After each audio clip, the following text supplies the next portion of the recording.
Hi guys, it's extremely difficult to predict when the next election will take place. It is at the latest 2 years away, but considering what's happening within the Tory party and the Conservative government, the UK is perhaps another scandal or two away from an early general election. The driver of such could be immigration, not something that the Labour Party would be wanting to fight a general election on, but perhaps something UKIP or something similar to UKIP could be gearing up for.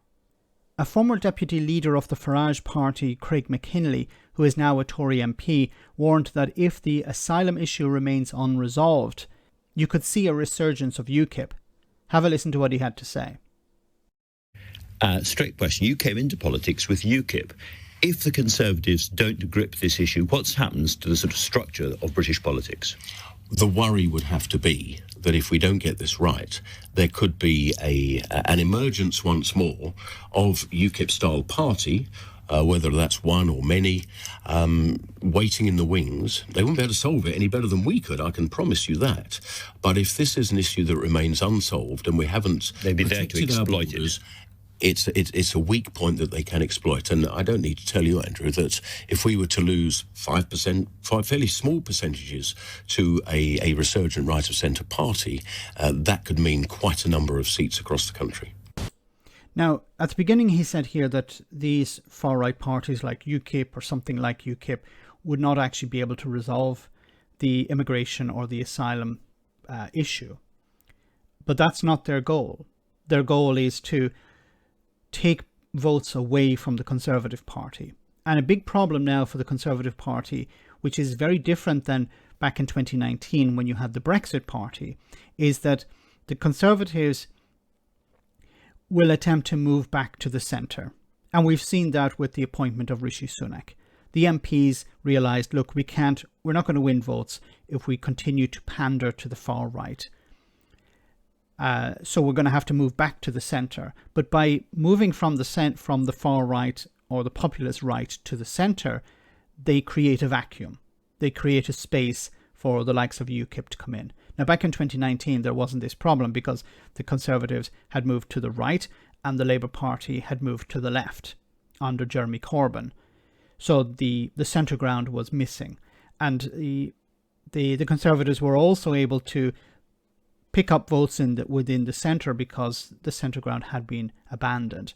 So they had moved somewhat to the right with the populism of Boris Johnson, but also they were able to hold on to the centre.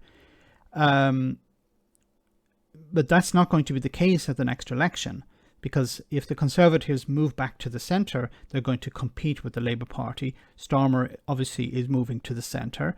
The left has been abandoned. The Conservatives are not going to go to the left.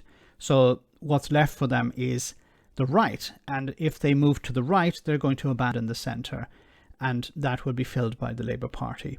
So it's a little bit confusing, but if there is a gap left for the likes of UKIP to come in, this could create big problems for the Conservatives, because then they would be fighting on two fronts. They would be trying to maintain some sort of support in the centre, but also trying to deal with UKIP. And this time it's different than in 2019, because the Brexit Party done a deal with Boris Johnson in order to keep the Labour Party out.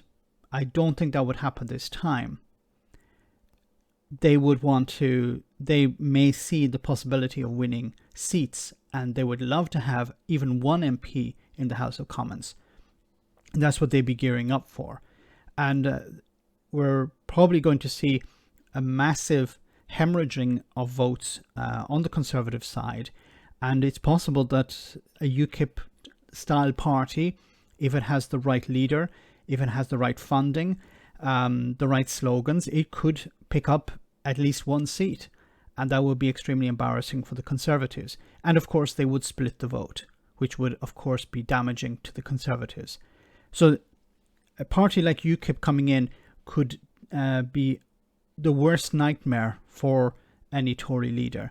And, what we've seen over the last few weeks, where Rishi Sunak has been attempting to court the far right with the appointment of Suella Braverman, I think he's spreading himself too thin. He's going to piss off the centre by appealing to the far right. It's a mess, either way. Let me know in the comment section, guys, what you think about all of this. As always, your comments are greatly appreciated. Thanks a lot.